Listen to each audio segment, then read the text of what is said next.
Hi നമസ്കാരം. ഇത് doctor Zainuddin സാറിൻ്റെ ക്ലിനിക്കിലെ അദ്ദേഹത്തിൻ്റെ ഒരു കൃഷിയാണ് നമ്മളീ കാണുന്നത്. അദ്ദേഹത്തിന് ക്ലിനിക്കിൻ്റെ ഇടവേളകളിൽ അദ്ദേഹത്തിന് ഏറ്റവും പാഷനായിട്ടുള്ള കൃഷി അതിനോട് തന്നെ ചേർത്താണ് ചെയ്തിരിക്കുന്നത്. അപ്പോൾ ഏറ്റവും ഭംഗിയായി ഏറ്റവും ആസ്വദിച്ച് ചെയ്യുന്നത് മുളക് കൃഷിയാണ്.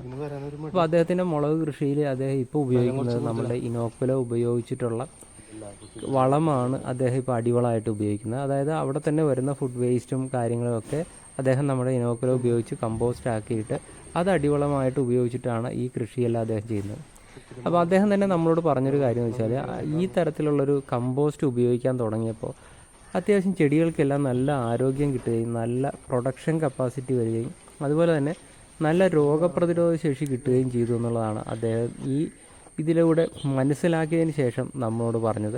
അങ്ങനെ അദ്ദേഹം ശരിക്കും നമ്മളുടെ അഗ്രി പോയിൻ്റ് എന്ന് പറയുന്ന നമ്മുടെ സ്ഥാപനത്തിൽ അദ്ദേഹം സന്ദർശിക്കുകയും ഇതിനെക്കുറിച്ച് കൂടുതൽ മനസ്സിലാക്കുകയും അദ്ദേഹം ബാക്കിയുള്ളവരിലേക്ക് ഇത് എത്തിക്കാനായിട്ടുള്ളൊരു ശ്രമം തുടങ്ങുകയും ഇപ്പോൾ ചെയ്തിട്ടുണ്ട്.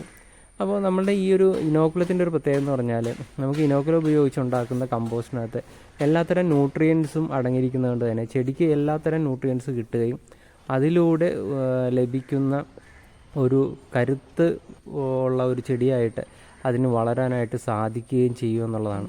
അപ്പോൾ അടിവളം എന്ന് പറയുന്നത് ശരിക്കും നമുക്ക് തന്നെ ഉൽപ്പാദിപ്പിക്കാൻ പറ്റുന്നതാണ്.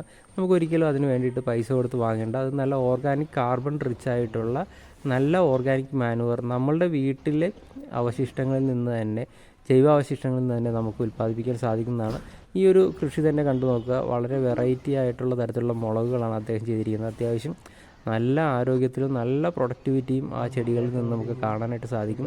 മുളക് മാത്രമല്ല, അദ്ദേഹത്തിൻ്റെ തോട്ടത്തിൽ മറ്റു പലതരത്തിലുള്ള പ്ലാന്റ്സും ഒക്കെ ചെയ്തിട്ടുണ്ട്. അത് നിങ്ങൾക്ക് ഈ വീഡിയോയിൽ കാണാവുന്നതാണ്.